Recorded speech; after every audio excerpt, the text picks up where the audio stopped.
Doutores, olá, doutoras, tudo bem? Galera, eu sou o professor Bruno Criado e tô passando antes da sua aula só para dar um recadinho. Faz parte desse curso um grupo de WhatsApp. Então, aqui do lado tá o QR Code. Nesse grupo você vai poder tirar dúvidas com o seu professor, vão ser postados conteúdos e além disso vai ser feito um simulado de graça para vocês com correção. Por isso mesmo, entra pelo QR Code ou aqui embaixo na descrição, que tem o link. E se possível, curta, compartilhe, passe para os colegas que estão estudando para a segunda fase da OAB esse e outros vídeos. Nós temos a área trabalhista, penal, empresarial e civil de graça para vocês. Valeu, boa aula, arrebenta que você vai ser aprovado. Tchau, tchau! Olá pessoal, sejam todos muito bem-vindos. Para quem ainda não me conhece, eu sou Maria Eduarda Ferraz, sou advogada e professora integrante da equipe de Direito do Trabalho. Pessoal, na nossa aula de divulgação do curso, nós conversamos que faríamos com vocês o estudo sobre as 3 principais peças na disciplina de Direito do Trabalho, e são elas: recurso ordinário, contestação e reclamação trabalhista. E hoje eu venho para inaugurar esse nosso estudo sobre a reclamação trabalhista. Antes da gente começar, eu reforço com vocês minhas redes sociais para que, se vocês tiverem alguma dúvida, possam me procurar antes da prova, ok? Então vamos lá começar o nosso estudo sobre a reclamação trabalhista. Qual que é o primeiro passo quando a gente fala em peça prático-profissional? Bom, eu preciso identificar essa peça na minha prova. E como que a gente identifica a reclamação trabalhista?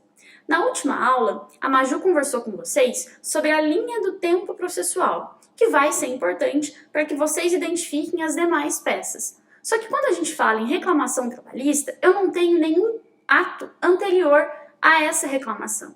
Ou seja, no enunciado, eu vou ter a narrativa de um empregado procurando você como advogado e levando pretensões do vínculo empregatício dele. Então esse empregado vai narrar, por exemplo, que ele não recebia intervalo entre a jornada, que ele trabalhava à noite, mas não tem informação de adicional, que ele teve seu contrato rescindido e não recebeu todas as verbas. Percebam que aqui eu não tenho um último ato processual. Eu não tenho uma sentença, ou então eu não tenho uma reclamação que já foi ajuizada para eu fazer a contestação. Aqui eu tenho um empregado que vai até o seu escritório e leva pretensões narrativas sobre o vínculo empregatício dele. Eu trouxe aqui um exemplo que já caiu na prova da OAB, essa é uma prova antiga, que diz: Nelson Avis procura você, como advogado, afirmando que foi empregado da Sociedade Empresarial Alfa Limitada, na sede desta, localizada em Sete Lagoas, Minas Gerais, de 17 de dezembro de 2017 a 28 de 4 de 2018, tendo exercido na prática a função de técnico de informática. Nelson informa que foi despedido por justa causa, apesar de não ter feito nada de errado, não recebendo qualquer indenização, mas apenas o saldo salarial do último mês. Percebam aqui que eu tenho um empregado procurando você como advogado e trazendo informações sobre o vínculo empregatício dele. Percebam que eu tenho a narrativa de que ele foi despedido por justa causa sem ter feito nada de errado, ou seja, eu tenho que começar a pensar nas hipóteses de rescisão do contrato por justa causa. Ele também não recebeu qualquer indenização, então eu já começo a pensar nas verbas rescisórias decorrentes da rescisão do contrato sem justo motivo. Então, pessoal, aqui eu tenho situações que me fazem pensar nos direitos desse empregado. E no final eu tenho: elabore a peça prática profissional que melhor defenda os interesses de Nelson. Ou seja, vocês precisam aqui fazer uma reclamação trabalhista, uma petição inicial para defender os interesses desse empregado. É um pouco mais tranquilo de identificar porque eu não tenho nenhum momento processual anterior a esse, ok? E como que a gente começa a fazer essa peça? O que é muito importante, pessoal? Que vocês elaborem um rascunho. E como que eu elaboro esse rascunho? Bom, vocês precisam colocar as informações importantes. E quais são elas? Admissão, função, salário, demissão e, quando a gente falar em contestação e recurso ordinário, o ajuizamento. Então vocês precisam aí começar selecionando essas informações iniciais. E o que eu também acho interessante que vocês façam? Vocês já sabem que a estrutura da reclamação trabalhista é preliminar, mérito, pedidos e requerimentos finais. Então, no rascunho, já sinalizem essa estrutura para que vocês não se esqueçam. E aí, pessoal, vocês precisam identificar primeiro se é o caso de uma preliminar. Se for, já escreve aí idoso, já escreve portador de deficiência. Nós vamos estudar mais para frente os casos que conferem aí a tramitação prioritária, mas já sinaliza isso no seu rascunho também. Outro ponto, quando vocês chegarem no mérito, fizeram uma primeira leitura, identificaram que se trata de uma reclamação trabalhista, na segunda leitura já começa a sinalizar as teses que vocês forem encontrando. Então, aqui, por exemplo, 1, adicional noturno, 2, horas extras, 3, intervalo intra-jornada, descontos indevidos, para que, quando vocês efetivamente passarem a peça para o gabarito oficial, forem fazer a peça na folha oficial de prova, vocês não se esqueçam de colocar nenhuma tese. Porque qual é o risco de não fazer o rascunho da peça? Esquecer de alguma tese. E isso pode custar aí pontos importantes na sua aprovação. Eu também acho interessante que vocês sinalizem a necessidade de colocar valor no seu pedido e também finalizar a peça com os requerimentos finais. Então, qual que é a estrutura da minha reclamação trabalhista? Preliminar de mérito, mérito, pedidos e requerimentos finais. Então, vamos estudar essa estrutura. Qual que é o primeiro passo da minha petição inicial? Fazer o endereçamento. E como eu faço esse endereçamento? Vocês sabem que a petição inicial ela deve ser dirigida para o juízo do local da prestação dos serviços ou da contratação. Tomem cuidado que o enunciado ele vai estar aí para às vezes confundi-los quanto ao endereçamento. Então, se eventualmente tiver a narrativa de que o empregado mora em determinado lugar, mas presta serviços em outro lugar, tomem cuidado para não confundir esses dois lugares. A peça tem que ser dirigida para o local da contratação ou da prestação de serviços. E como que eu faço esse endereçamento? Ao douto juízo da vara do trabalho D. Ao douto juízo da vara do trabalho D. E o que vocês precisam tomar cuidado? Se não é o caso, pessoal, do juízo prevento. Vocês já estudaram que o não comparecimento do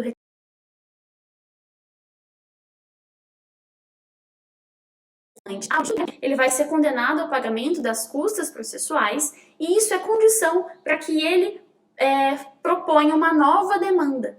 Então, quando no enunciado tiver a narrativa que o reclamante ele ajuizou uma reclamação trabalhista, mas que ele não compareceu à audiência e procura você para rever essas pretensões, para ajuizar uma nova demanda, vocês têm que tomar cuidado, porque se trata de um juízo prevento. E isso tem que vir informado na sua peça prático-profissional. Eu trouxe um exemplo de como vocês podem fazer isso. Bom, eu tenho que colocar que essa reclamação ela tem que ser distribuída por dependência à vara do trabalho D, em razão do juízo estar prevento, e aqui embaixo eu até coloco autos número. Então, pessoal, tomem cuidado com essa informação no enunciado. Se falar alguma coisa de ausência na audiência, de nova reclamação trabalhista, vocês precisam verificar se não é o caso da prevenção. Importante também que nos requerimentos finais vocês informem que requeiram a distribuição desse processo por dependência, com fulcro no artigo 286 do CPC, e informar, inclusive, que as custas elas foram recolhidas, porque é critério, é pressuposto para o ajuizamento da nova demanda, ok? Segundo passo, qualificação das partes, indicação do fundamento legal da peça processual, a denominação e a menção do rito. Vamos lá, como que eu classifico o meu reclamante, a minha reclamada? Eu não preciso, pessoal, colocar nacionalidade, estado civil, profissão. Não, eu posso colocar qualificação e endereço completos. Então, tanto para qualificar o reclamante como para qualificar a reclamada, basta que eu coloque qualificação e endereços completos. Vem respeitosamente perante Vossa Excelência, por intermédio de seu advogado adiante assinado, procuração anexa, com escritório profissional e endereço completo, onde recebe intimações e notificações com fulcro. Qual é o fulcro da minha reclamação trabalhista? 840 caput e parágrafo 1º da CLT. Propor reclamação trabalhista pelo rito, e aí vocês precisam identificar o rito, em face de nome da reclamada, qualificação e endereços completos, pelas razões de fato e de direito a seguir expostas. O que é importante, pessoal? Qual é o fulcro da reclamação trabalhista? 840. Caput e parágrafo 1º. Não se esqueçam de sinalizar o parágrafo 1º. E qual é o verbo da minha reclamação trabalhista? Eu venho propor uma ação. Eu não venho interpor, porque interpor é para recurso. Eu venho propor uma reclamação trabalhista. Eu vou sinalizar também no rito, colocar as informações da reclamada, e aí eu já posso ir para o terceiro passo. E qual é o terceiro passo da reclamação? Falando da estrutura da reclamação. Bom, eu preciso identificar se eu tenho na minha peça prático profissional a existência de alguma preliminar de mérito. E o que significa ter aí uma preliminar de mérito? Bom, que esse processo ele vai ter prioridade da tramitação. Quando eu tiver aí algum desses casos, eu vou pedir na minha peça prático profissional a prioridade de tramitação do feito. Então, quais são os casos que conferem essa prioridade de tramitação?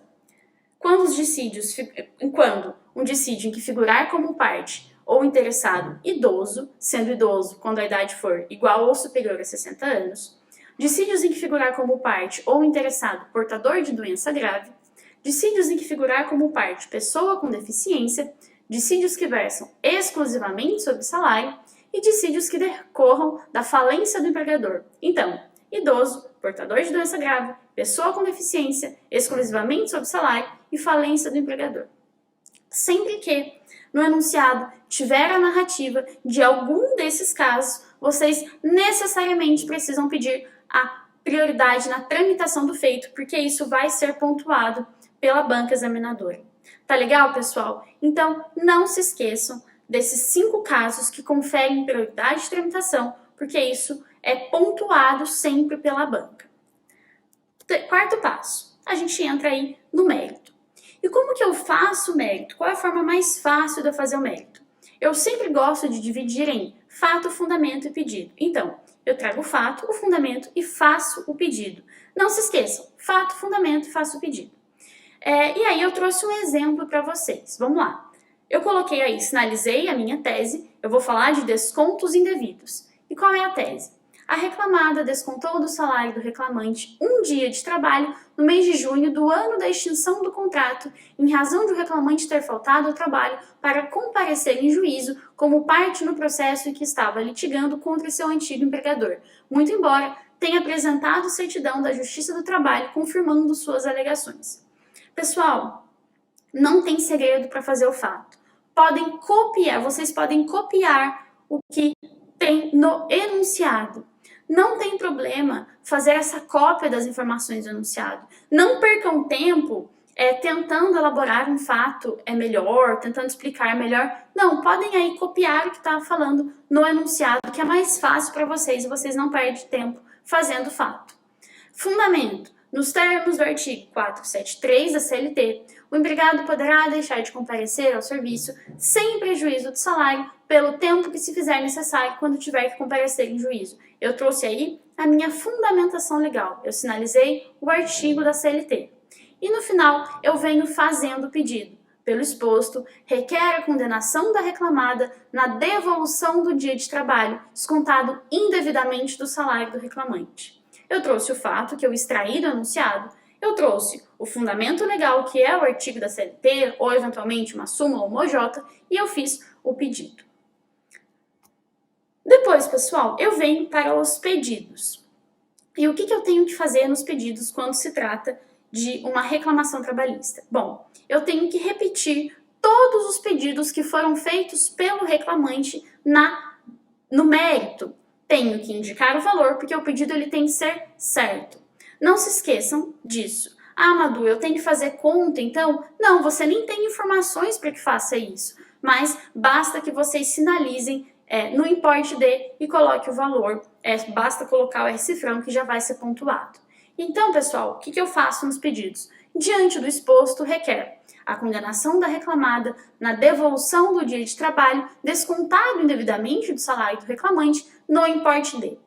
Não se esqueçam, é importante colocar isso no importe de do R-cifrão, porque isso vai ser pontuado. Então, nos pedidos, eu tenho que unicamente refazer todos os pedidos que já foram feitos na peça prática profissional no mérito. Também é importante pedir a condenação da reclamada no pagamento dos honorários advocatícios, com fulcro no artigo 791-A da CLT, tá? Então não se esqueçam disso, de também pedir a condenação da reclamada nos honorários, de refazer todos os pedidos e sinalizar o valor. Requerimentos finais. Qual que é a minha dica? NPP, notificação, provas e procedência. Então, para finalizar a minha peça, eu tenho que pedir a notificação da reclamada para que apresente defesa no prazo legal, a produção de todas as provas em direito admitidas e a procedência dos pedidos, com a condenação da reclamada no pagamento das verbas postuladas, acrescidas de juros e correção monetária. Então fica assim, diante do exposto, requer a notificação da reclamada para oferecer resposta à reclamação trabalhista sob pena de confissão e revelia quanto à matéria de fato. E também a produção de todos os meios de prova em direito admitidas, em especial a prova documental, a prova testemunhal, depoimento pessoal não, a prova documental, a prova testemunhal. E por fim, eu também tenho que pedir a procedência dos pedidos, com a condenação da reclamada no pagamento das verbas pleiteadas nessa reclamação, acrescida de juros e correção monetária. Então, pessoal, é assim que eu faço os requerimentos finais da minha reclamação trabalhista. Depois, é importante que vocês atribuam valor à causa, também sinalizando que vocês fizeram o cálculo disso, que corresponde à somatória dos pedidos, e finalizar, nestes termos, pede deferimento, local e data, advogado, OAB, número. Pessoal, o que é importante aqui, que pode zerar a sua peça? Não identifique nada, não identifique advogado, não pense, vou criar aí um número de OAB. Não, pessoal, vocês têm que responder da forma que está aqui, local e data, advogado, OAB, número. Tá legal, pessoal? Então, essa é a nossa estrutura da reclamação trabalhista, uma estrutura simples que basta que vocês se recordem de preliminar de mérito, mérito, pedidos, requerimentos finais, sendo requerimentos finais, NPP, notificação, provas e procedência, e depois eu tenho que finalizar a minha peça. Antes da gente encerrar essa nossa aula, eu trouxe para vocês algumas dicas na reclamação trabalhista. Então, situações que podem aí aparecer na sua prova. Primeira delas, reclamante com estabilidade, mas dispensa sem justa causa, eu tenho que requerer a reintegração com pedido de tutela de urgência com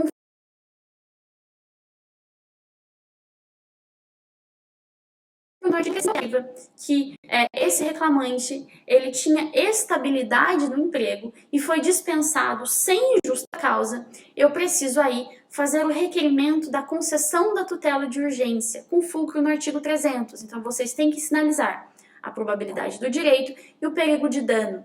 Não se esqueçam, pessoal, se você identificou na sua peça que aquele reclamante ele tinha estabilidade, seja por um acidente de trabalho, ou seja porque é gestante ou porque é dirigente sindical, vocês precisam pedir a reintegração com pedido de tutela de urgência, porque isso também vai ser pontuado pelo examinador. Segunda dica para vocês, dano moral, dano estético e dano material pode ser fundamentado com os artigos 186 e 927 do Código Civil. Então, se no seu anunciado tem a narrativa de que o reclamante ele sofreu algum dano moral, algum dano material, isso pode ser fundamentado no Código Civil, nesses dois artigos. Próxima dica. Enunciado informando que havia acordo coletivo de trabalho, ou convenção coletiva de trabalho, contrariando o artigo 611b da CLT, eu tenho que incluir o sindicato no polo passivo da ação e pedir a nulidade da cláusula, com fulcro no artigo 611-A, parágrafo 5º da CLT.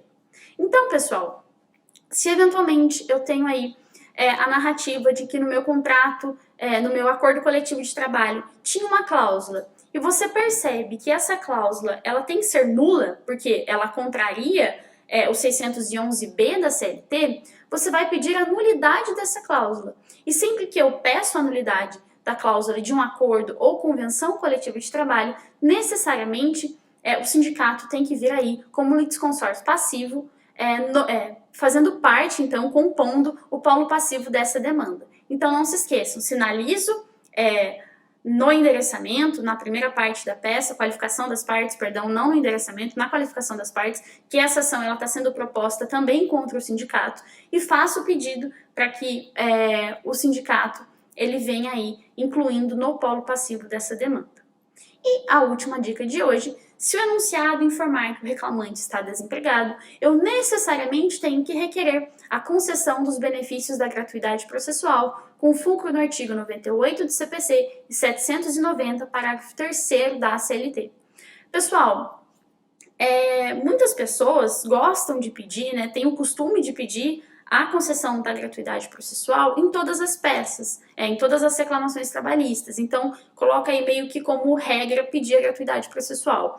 Mas eu acredito que, assim, se você não tem o costume de pedir a concessão da gratuidade, eu também não acho que seja necessário em todos os casos, se atente às informações trazidas no enunciado. Se eventualmente no enunciado tiver a narrativa de que esse empregado, de que esse reclamante está desempregado, você necessariamente precisa pedir a concessão da gratuidade processual, porque isso vai ser pontuado. Tá legal? Então, pessoal, essas foram aí dicas gerais na reclamação trabalhista. Se você ficou com dúvida em alguma delas, não deixe de me procurar para a gente esclarecer tudo isso antes da prova. E para a gente encerrar, como eu tenho o costume de fazer, eu trouxe uma frase para vocês que diz: valorize as pequenas conquistas, pois são elas que te farão chegar lá. Então, pessoal, se você chegou até o fim de mais uma aula, se você fez mais um simulado e está aí se dedicando, se preparando, valorize tudo isso, porque esse esforço ele vai ser recompensado, eu tenho certeza disso, e vai dar tudo certo. Continuem se preparando, continuem se esforçando e contem comigo. Até mais!